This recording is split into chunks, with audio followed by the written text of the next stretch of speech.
All right, he comes to the final session of today. May I now invite Mr. Kyle Ellicott, co-founder and chief labs officer of Read Write Labs.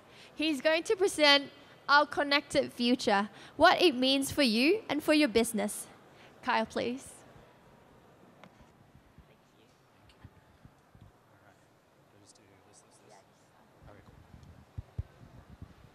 All right, thank you, everybody. Real quick, I want to echo a lot of what Derek just said. I have the pleasure every day to work with entrepreneurs, and a lot of the points that Derek mentioned prior are very valid. So if you're looking to start a business in the wearable space, definitely get a chance to sync with him afterwards. But today, I'm Kyle. I'm the founder of Read Write Labs. For some here, you might formally know it as Wearable IoT World, or Wearable IoT World Lab. A little bit of a tongue twister, but nonetheless, we are a company based in San Francisco, Hong Kong, and Shenzhen, an accelerator and incubator along with a media company, all focused around the Internet of Things. So today we're going to talk a little bit about our connected future, what that means for us, what it means for our businesses. And for those of you who may not understand exactly what that means or what the Internet of Things or wearable tech really has an impact on in our lives, after I'm done yapping to you here in about 15 minutes, definitely go out and take a chance to look at all the companies around because the technologies that they're building, the products that you're going to be using definitely impact you and impact your business. If you don't think so, you're wrong. It's something I've been waiting to say all day. The Internet of Things, connected devices are everywhere. They are touching every single industry that you can name out there. Anyone here in the audience can challenge me. I guarantee you, Internet of Things and connected devices are playing a role into that. From our automotives to finance to the entertainment that we look to have on a daily basis. Another valid point and proof point here is, as Derek was just up here as a venture capitalist, the venture world is pointing very huge towards our connected future and putting a lot of bets against it. Last year alone, we saw well over 20 acquisitions in the Internet of Things and wearable space. These are not small acquisitions. These are very, very large acquisitions. NXP, one to note, NXP acquired a company named Freescale, which was already a big acquisition. About 4 to 5 months later, they got acquired by a company called Qualcomm. Seeing these type of acquisitions, these types of companies get acquired are showing proof points that this industry is going somewhere and that you want to be a part of it and need to be a part of it as you continue to grow.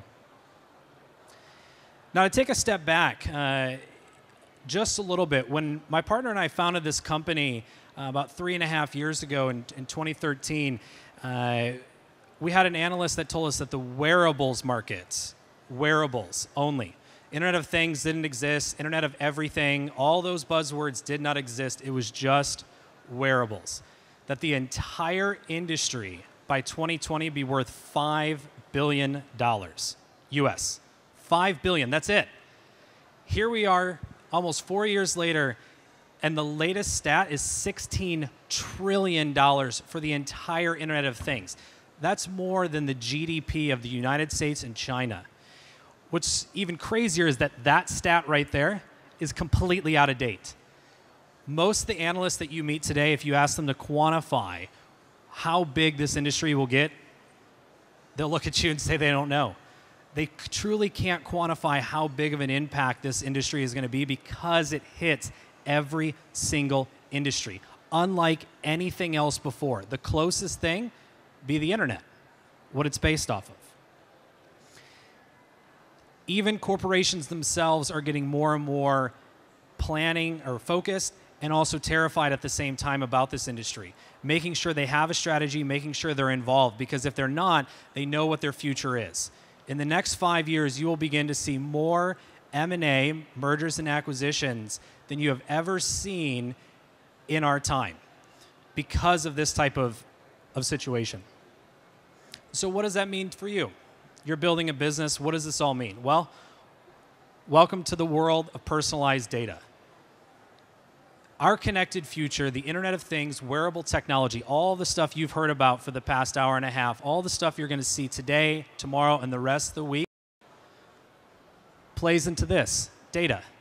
Data that we as consumers now generate for the benefit of us and only for us, so that we can now understand what we want when we want, which means for you and the business that you're building, you have to play a role in that. You have to understand that.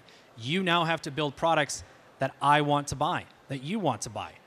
Because if you don't, I'm going to know how it affects me. I'm going to know if I want to buy it, and that's going to change my buying habits. One of my favorite use cases that we've told for a number of years and still is true to this date is the connected world starts as early as a newborn. Very, very soon, and even today, parents are able to put wearable technology on their newborns and begin tracking them from a very early age, understanding everything about them. Now you can work to prevent things like SIDS, understand if your child is sleeping, if they're healthy, if they're not, if they're emotionally happy or they're not, before they can even talk. This completely changes the games for parents today. Any of you who are parents right now and already have kids grown and out of the house, I'm sure you're looking back thinking, gosh, if only I had this type of technology then.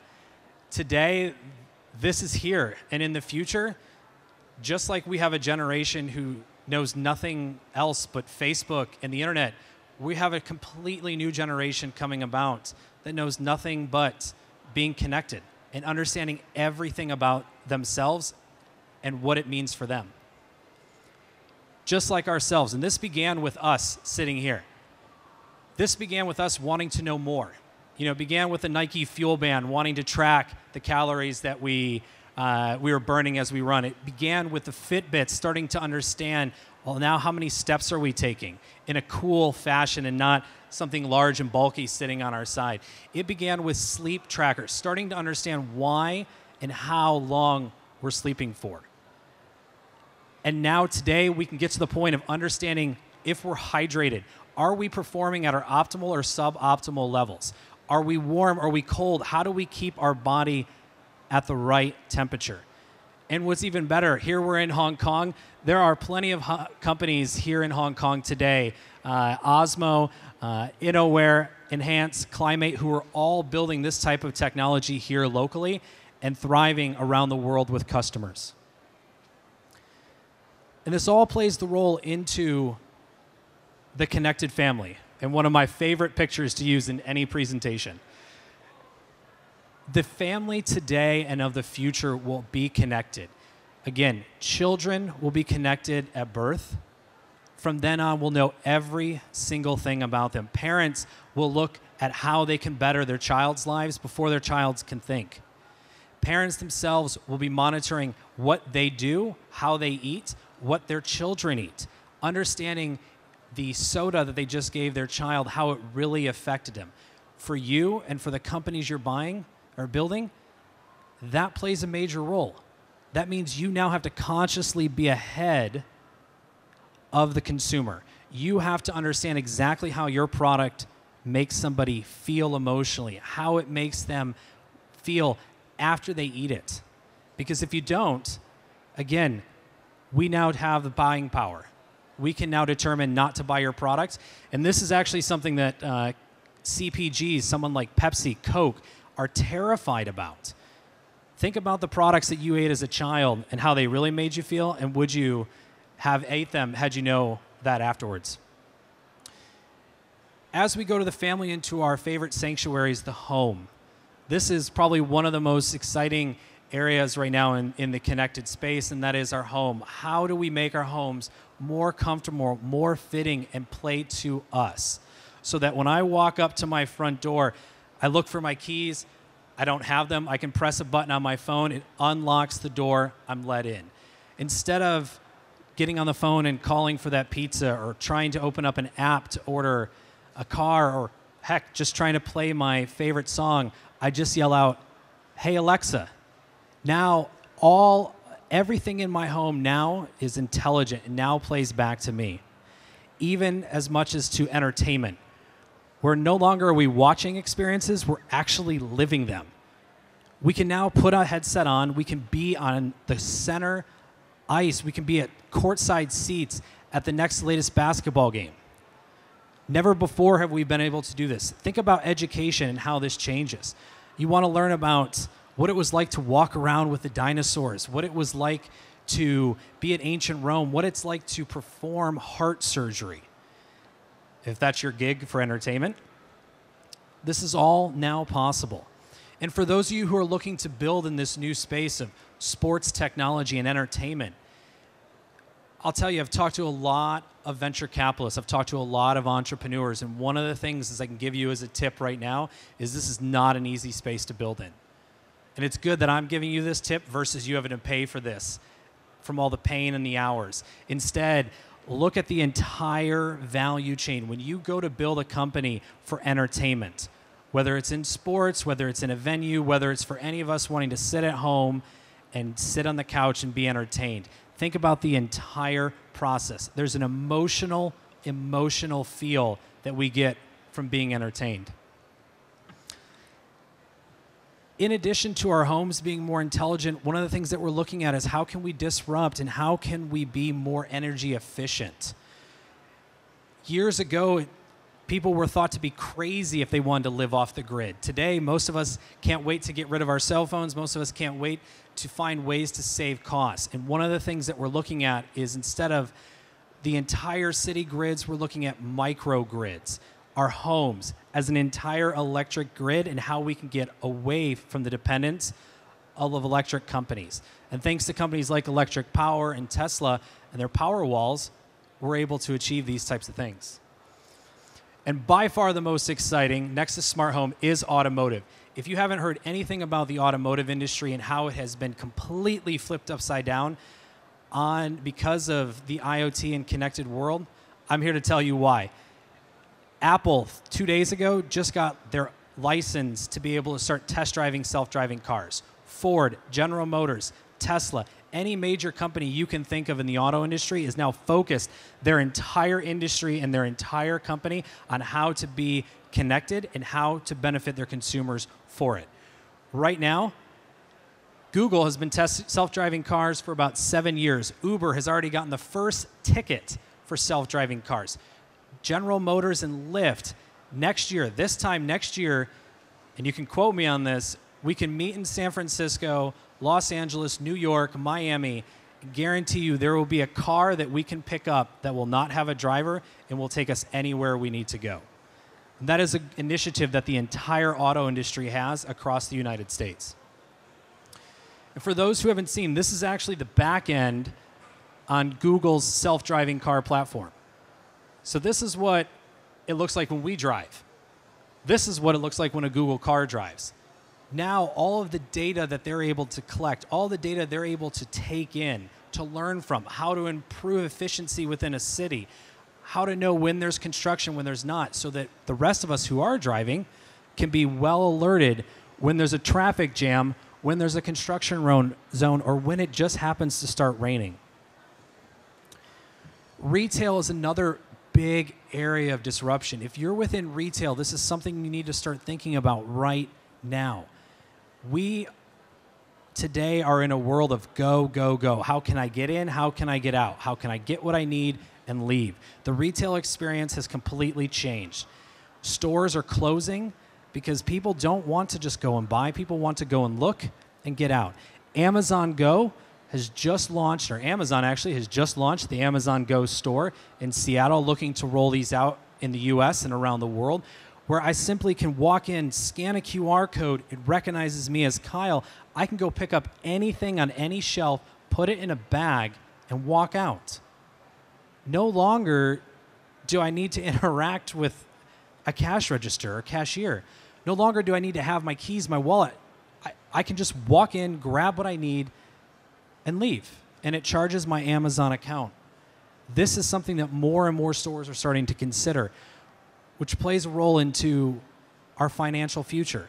And this is something Hong Kong is very well known for. Everybody here probably knows that. FinTech. FinTech is one of the earlier areas where our connected future really started to get disrupted. The idea of having to carry cash. I don't know about any of you, but I hate carrying cash. It is a pain. It is terrible. It is flimsy. You're fumbling around with it, trying to get out of your pocket. The Octopus card and other keyless transaction or keyless contactless payments are a dream. Well, that's just the beginning. That's just the beginning of where we're going to go when it comes to financial technology and what that means for you. If you are building a business right now in a retail space, having any kind of transactions, get to the point of being contactless. Go beyond that. Start to look at the blockchain. Start to look at cryptocurrencies. Right now, about a week ago actually, a venture group called Blockchain Capital decided to do a fundraise for their next venture fund. They did it completely through Bitcoin. They raised $10 million in 6 hours. Any of you in this audience, I would challenge, could not raise $10 million in 6 hours, especially in venture capital. That usually takes you 6 months. And these guys were able to do it in 6 hours. That shows that there's something there. With cryptocurrencies, if you're looking to start taking payments for something, look into it. With blockchain has started to move beyond financial technology. And thank you for it. It's actually starting to move deeper into logistics, supply chain.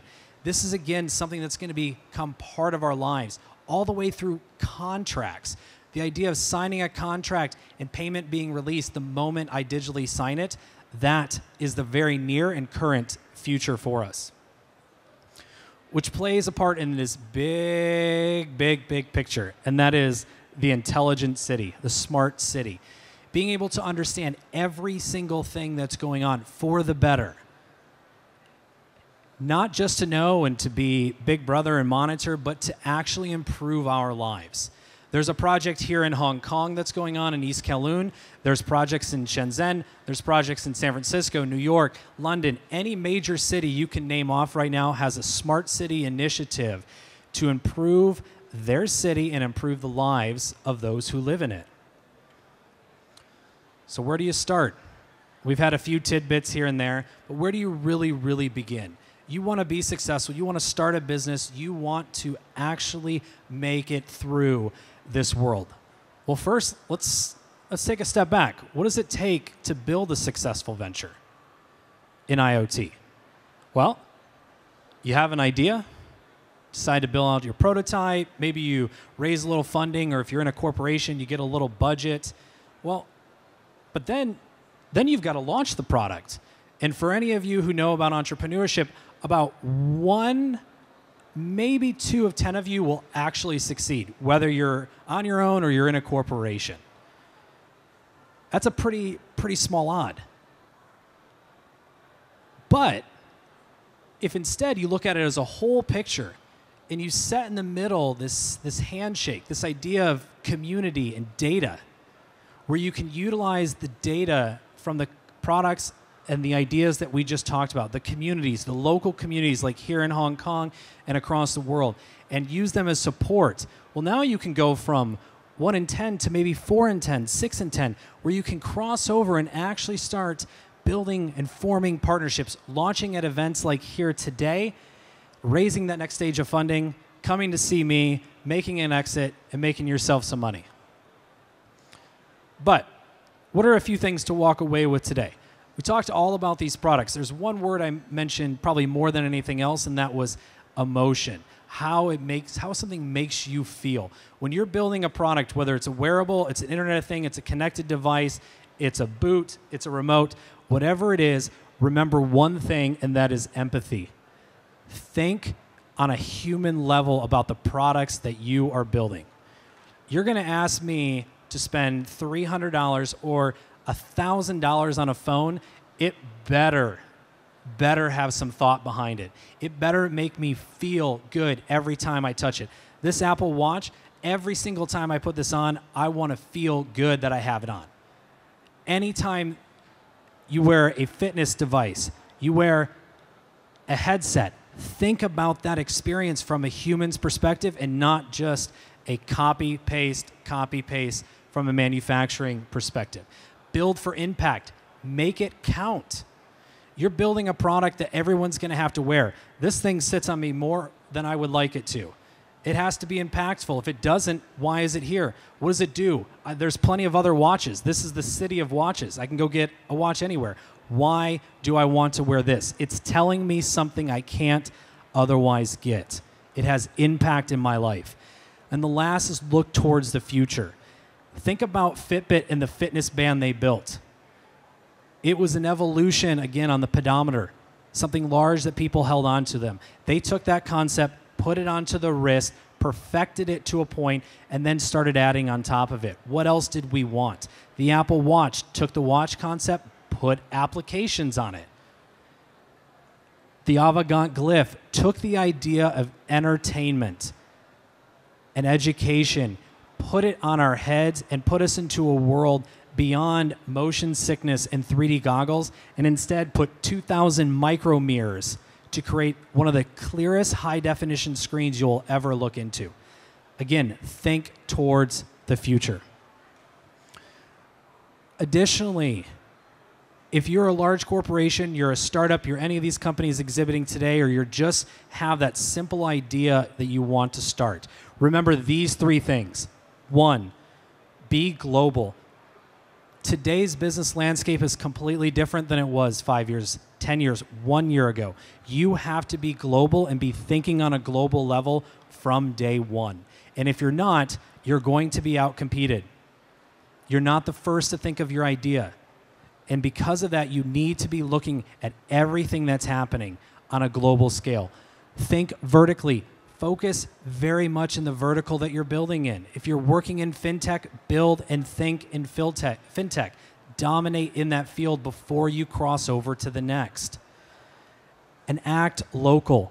Be on the ground. Derek mentioned this before I got up here. Be on the ground. If you're building a device, be there to see it through. If you're building a device in that local community, go and get integrated into the local community. If you're not doing it right, and your chances of success go down. This is apparent if you are a small business, a brand new idea, or a large corporation. Now, why am I up here and why am I valid to be able to talk to this? Well, I run an accelerator. Worked with over 100 companies, helped them raise over $130 million, taken 14 products through crowdfunding. All of them have been successful. That be global, think vertical, act local, we did that. Not just a catchy thing we came up or we paid someone in marketing. We lived it, we did it. We began very locally in San Francisco. We then started to think vertically in wearables and IoT and stayed in it and have not left that area. We continue to thrive. And on a global level, we went from San Francisco to this great city of Hong Kong to Shenzhen and continue to look at global levels of where the Internet of Things is relevant and present and where we need to be for our entrepreneurs to succeed.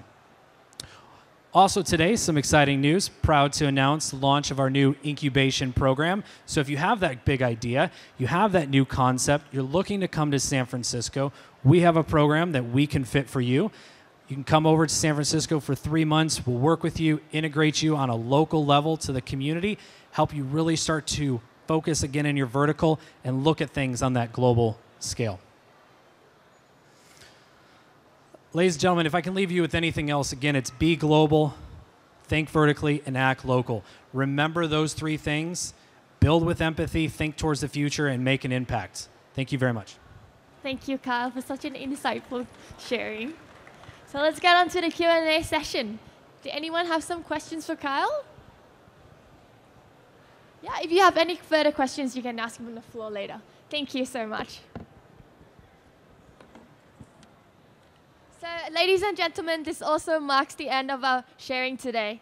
Just a kind reminder, we need your feedback to help us to make our future events more relevant to you. So please complete the feedback form and pass it back to our staff later on. And you'll also receive a free gift after that. We will have IoT and Big Data conference tomorrow at 1:30 p.m. Hope to see you again. Thank you very much for attending. Goodbye.